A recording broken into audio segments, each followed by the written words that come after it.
kati kyebagala okugamba nti Bobi Wine talina wagenda kwogera tewali wakkirizibwa kubaako nakyayogera kuba olunaku olwaleero era akedde mu kitundu kye ekyadondo kyennyini waddeyo omukolo Sheikh Muzata naye omukolo gagubaddeko ng'alina of course okwogerako eri abantu naye ssebo poliisi olukitegedde era mulondodde ne mundu ez'ebika bitya bonna beesabise era nga woobalabaawo kitegeera bw'abadde agenda okwogera ne bagezaako era okukola ki okumulemesa mukyajjukira ebyembaale mwabitegedde omukulembeze waffe yasasudde akakadde kamu 20,000 era ne bamulemesa mwabirayo byabaddeyo naye ate wotunulirako ku sayidi eno endala baani tebo bali mu kwegazaanya lalis bakuba ng'ate poliisi yebakuuma n'obakuuma baabo mubalaba bulungi nnyo ebya NTV mukyabijjukira omukulembeze waffe bamulanga nti agenda kubeera on the spot ne Kamara orders from above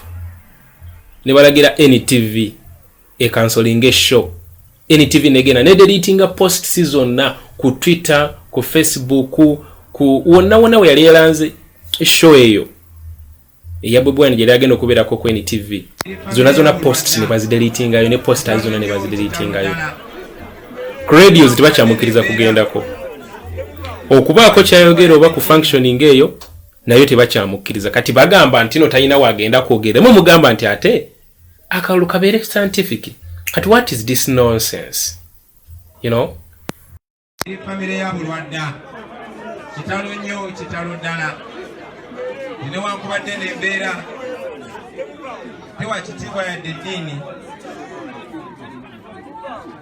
era nga naffe eyo kyaki bakedde gimenya naye tubeere bakaka mbasebo ne bannyabo kampe waggulu nga ntuusa okusaasira kwange eri mwenna n'obagumya emitima nti embeera eno bannange tujja giyitamu ffe ng'abantu si gwe mulundi ogusoose ensi yaffe okubeera mu mbeera eno bano bakadde baffe bwe babeera boogera naffe bannange tumubeere bakakamu bano bazeeyi baffe babeera batunyumiza embeera nnyingi ezibadde bwe ziti naye tuziyiseemu kale mwekwase Katonda ate musigale ku mazima oli ne bakola ekikyamu tomukkiriza kusindikiriza gwekola kikyamu tokkiriza mutima gwo okusoomoozebwa kubanga bw'oyimirira ku mazima amadiini gonna gatulaga nti ne Katonda abeera naffe mwebale nnyo mwebale ddala basibo ne bannyabo assalamu alaikum warahmatullahi wabarakatuh bakadde bange mukkirize Seka Nuhu Muzata batatu twale mu nsonga y'okusaalira Seka Muzata seka okkiriza akuyite otulambike wakati mu ngeri gye tugenda okusaaliramu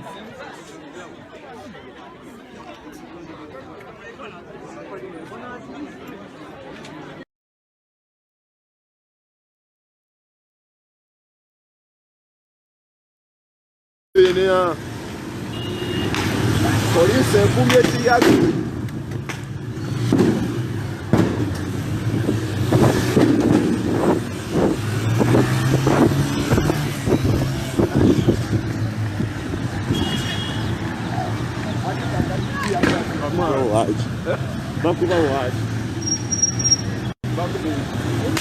tiyagasi muyitirivu nnyo Bannayuganda muli eyo mulaba ndowooza mubalaba abasajja bano batulumba ate bakwata omuntu ne badduka naye tebagala kuyimirira batubuulire ensonga lwaki bamukwata so bannayuganda mwebeereremu wallahi bano abasajja bwe baba basazeewo okututandikako olutalo okuba abaana baffe tyagasi kati huyo omusajja bakubye egundi munda wakolera bannanga Fena tugenda ku poliisi fena lumu tusibe akajegere fena bwetuti tusibe akajegere fena lumu tugende lumu ku poliisi mujje tugende ate tebasobola tutta batutya tusike tukole organization fenna tubeera awamu kulwokuba abantu abamu bali kukata kati weba bajja mukuba ebiso Under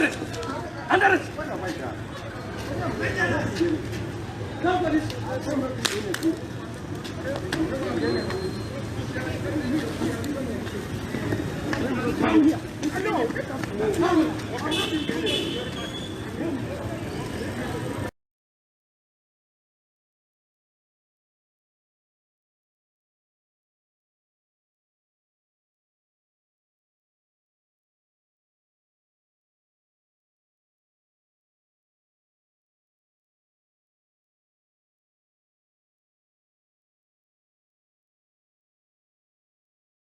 and send out a warning to the Uganda Police Force and the armed forces that have now become notorious for disrupting our team leader, Honorable Kyagulanyi Ssentamu's radio engagements. You remember that about 3 weeks ago, he was hosted on Baba FM in Busoga, and after the show, a few days later, the host of the show, the producer of the show, they were all summoned and detained by police. Their case was hosting Honorable Kyagulanyi Ssentamu. About a week and a half ago, there was a rumor that Honorable Kyagulanyi was meant to be in Mubende on one of the radio stations there, which rumor really was unfounded because Honorable Kyagulanyi was very busy here in Kampala with other engagements. But police, after hearing the rumor, they blocked roads. They were frisking every car that was passing by. They went to 3 radio stations, cut them off, and ordered the presenters out of the radio stations, telling them that they're not going to host any radio show because they hear that Honorable Kyagulanyi was meant to be there, even though it was not true. This morning, Honorable Kyagulanyi was meant to be hosted on BCU FM in Mbale, and everything was set. So he went, but police and armed forces had put roadblocks. They had surrounded the radio station, and they ordered the management and the presenters of the radio station to say there's not going to be any show. Why? Because it is Honorable Kyagulanyi going to be hosted. It baffles us because the same government not long ago said there's not going to be rallies, there's not going to be public engagements, that politicians should stick to radio stations and TV and all of that. Mr. Museveni has been on TV, has been on radio, and whenever he appears, it's actually mandatory for every media house to show whatever it is that he is saying. Honorable Kyagulanyi is booked into these radio stations to go and appear, and the state decides through the armed forces, police and the army and so on, that is not going to appear. We are saying that law enforcers should not become lawbreakers, as has become the case. This is a warning. We're not going to be bargaining for this because there are laws that govern this country and nobody is above the law. Uganda Police Force and the armed forces, you're not above the law.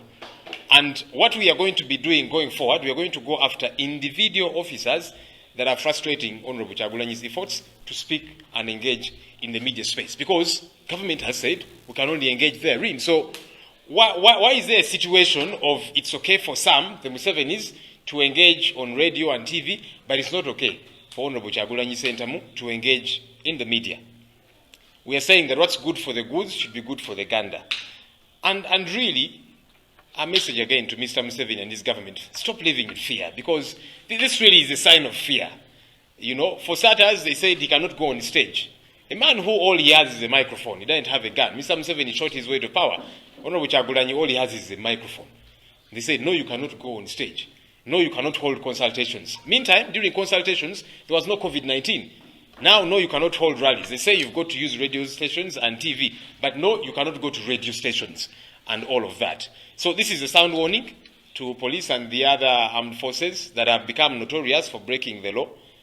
Please stop forthwith, because we are not going to sit by, and we shall not just keep complaining and sending warnings. We are going to take action, legal action in every sense, both legal and internationally, because Uganda is part of the international community. So we're not going to watch by as our rights are continuously violated. Mr. Museveni knows that there's an upcoming election and is very fearful of Honorable Kyagulanyi because he knows he has lost ground. That's why he does not want him to go to the people and interact with them and connect with them. We are challenging Mr. Museveni. If you say that you are as popular as you are, why are you so afraid of Honorable Kyagulanyi?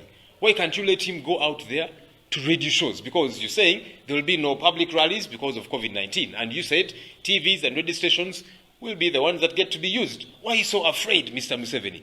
We challenge you. If you are the Democrat that you say you are, if you are still as popular as these opinion polls which you are funding are saying you are, we challenge you not to be afraid and to let Honorable Kyagulanyi go out there and interact with the people as should be the case. Fenge kibiina ekya National Unity Platform tuli banyiivu ku lw'ebigenda mu maaso, tuli banyiivu ku lw'okutulugunya omukulembeze waffe nga gavumenti ya Mwami Museveni ekikola. Gavumenti ya Mwami Museveni bagenda ne bagamba nti bannabyabufuzi tebagenda kuba nkuŋŋaana ze mujja kukola, mujja kubeera ku radio, TV n'emitimbagano. Era Honorable Kyagulanyi n'atandika nti kale bwe kiba mitimbagano n'ezi radio tujja zikozesa. Yagenda e Busoga ne bamukyaza ku Baba FM. lwe yavaayo ne bakwa abapoliisi ne bakwata bapresenta ba show ne bakwata producer ne babasiba ne bajjako zi statement ng'omusango gubazizza mbu kukyaza ono Kyagulanyi Ssentamu azifo ogwo musango okukyaza munnabyabufuzi eyigwanyiza okwogera eri eggwanga ng'ayitira amateeka. Weeks nga 2 emabega waliwo engambe zaali ziitingana nti ono Kyagulanyi agenda kubeera Mubende ku radio emu. Ekitali kituufu by the way, yali busy ne Kampala nga ine emirimu emirala gyakwasaganya nga talina na plan zigenda Mubende. Naye oluvuvumu lwaliwo, poliisi n'amagye ne basalako enguudo ne bateekawo zi road block teri kuyingira Mubende ne bagenda ku radio 3 ne bafulumya abakozi ba zi radio zino ne babagamba leero tebagenda kubasho n'emu kubanga tuwulidde timugenda kukyaza ono Kyagulanyi Ssentamu. Olunaku olwaleero ono Kyagulanyi abadde wa kukyazibwa Embaale ku radio emu gye bayita BCU. Era abadde mukubo ng'agenda naye amakubo ne bagasalako radio ne bagizingako abakola ku radio ne baba towa order ne baba order bafulume ne twebuuza abaffe okukyaza ono Kyagulanyi Ssentamu guba musango. Government yo kenyini yagamba nti mbiseera bya covid bino twagenda kubeera nkuŋŋaana bannabyabufuzi mugende ku zi TV mugende ku zi radio. Era mu 7 TV ne zi radio abadde azikozesa n'emitimbagano. Kati waaki ono Kyagulanyi ye wagenda okukozesa zi radio zino bamulemesa nga batyobola eddembe ery'obwebange nga munnansi nga munnabyabufuzi. Okusookera ddala tulabula poliisi yaffe n'abamagye n'abalala. Bino bimukola ebikolwa bino ebyokumenya amateeka tetugenda kukoma kubyogerako naye tugenda kugendera abantu ssekinnoomu abali mu poliisi abali mu magye abatowazi order zino. Tekyaliyo bino nti kati order evuddemu abaavu evuddewa n'enkola kye bagambye okukola bwe kibanga kimenya amateeka n'okikola gwe kennyini gwe tugenda okugendera nga tukuba mu mbuga z'amateeka ezawano by the way za Uganda n'ezibunayire za international kubanga Uganda yeggwanga erimu kuwaaga amawanga amalala mu international community. So ebifa mu ggwanga lyaffe lino n'abalala bakwatako ng'ebifa mu Somalia ne Sudan bitukwatako nga Uganda kyobudde olaba tulinayo abantu baffe okugezaako okutereeza embeera eriyo.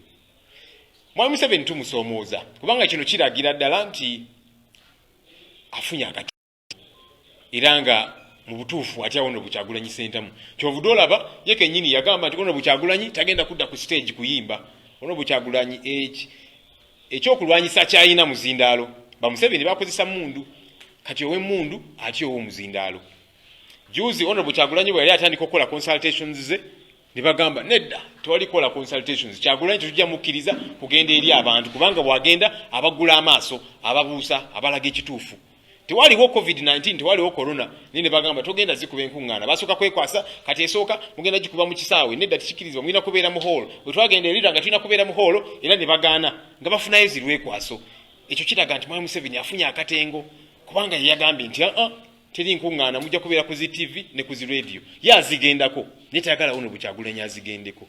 Obwo butiitiizi bwa kikaaki ate bunnanfuusi kubanga tetwagala Uganda erimu abaana n'ebyana. So Mwami Museveni tukusoomooza bw'obanga oli w'amaanyi nnyo nga zino opinion polls zino z'osasulira ne zigamba nti okyalina obuwagizi bw'obanga olina obuwagizi bw'obanga okyalina obuganza eri bannayuganda tukusoomooza kkiriza ono Kyagulanyi agende eri abantu agende ku zi radio agende ku zi TV ayogere nga gwe bw'ogendayo buno obutiitiizi buveewo. W'ekibiina kino natandika okufuna simu ezitiisatiisa nefuna obubaka obw'enjawulo obutiisatiisa. Ekibiina wakiwadde otya Kyagulanyi yazza atya okubeera omukulembeze ne tubalagamba nti mugende mu register y'ekibiina gyeri ku secretariat ekamwoki mulabe ebbanga Kyagulanyi weeyingirira ekibiina kyali ddi kuba teyayingidde eggulo ne tumulonda ggulo naye abadde mwali. So abantu abo ku Lwokuna abantu batamanyiddwa bajja mu maka gange essaawa ez'ekiro nabalaba kuba nalingiza mu ddirisa nembalaba naye okumala okulingiza mu ddirisa nembalaba ennyumba yange erina security entegeke eŋŋenderere. Nasobola okuyita mu kageeti akatono nze nembulawo era bagenda okutuuka n'emmotoka yawe njisuza nga yavuddewo dda kati nenzijja mu geto wano wenasula naye okuva olunaku olwo Olwokuna era abantu abo tebayimiridde bagenda mu maaso n'okukola ki n'okutiisatiisa bakuba amasimu bakola biki ebintu ebikikanga ekyo kale kwagala okutegeeza public emanye nti wadde ekikolwa kye twakola kiri mu mateeka ekyokukyusa obukulembeze naye kyatuviiramu obulabe kubanga tutuula bufoofufu. Abantu balina obusungu of course ate balina obusungu bungi okugeza tunuulira abaana engeri gye bamalidde obusungu ku bipande nga bino bamalidde obusungu bwabwe ku bipande nga bino nga babiyuzaayo si kyekikolwa kiwandizaawo n'owagira of course kikolwa kirungi naye ate tolina ngeri gy'ogamba mukwega tolina ngeri gy'okakanya mu busungu bw'abantu abantu balina obusungu ate bannange mbasuubiza obusungu buno bugenda ku graduatinga from this level bweyongere ku level n'abantu bano gye badde balowooza nti tebusobola kutuukako olw'ebikolwa nga bino bye bakola tusabire nnyo eggwanga lyaffe.